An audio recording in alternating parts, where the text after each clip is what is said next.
मेले में अगर कोई खूबसूरत लड़की रहने आती है तो सबसे पहले उसके छोटे भाई को बेटिंग का चांस मिलता है।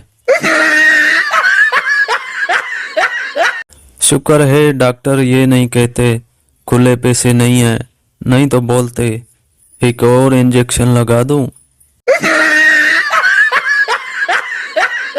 डॉक्टर कितना ही काबिल क्यों ना हो, लेकिन बच्चों के स्कूल टाइम के वक्त उठने वाले पेट के दर्द का इलाज कभी नहीं कर सकता।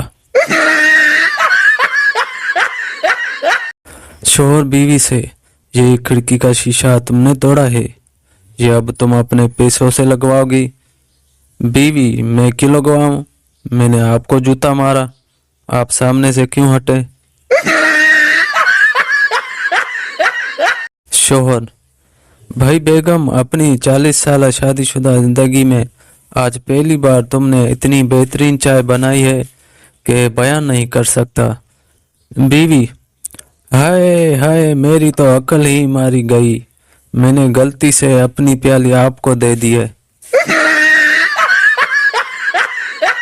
शोहर, आज खाना बाहर खाएंगे।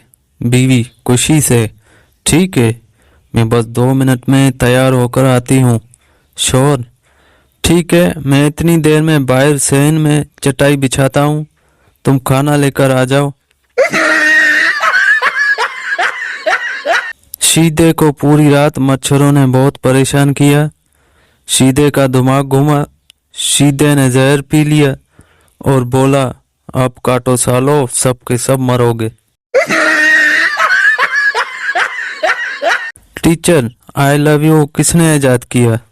पप्पू, चाइना ने। टीचर, वो कैसे। पप्पू, क्योंकि इसकी ना वारंटी है न कोई गारंटी, चलते चांद तक न चले शाम तक। टीचर, बताओ कौन सी औरत है जिसको 100% सही पता होता है कि उसका शोहर कहाँ है। पप्पू ने जवाब दिया, बेवा औरत।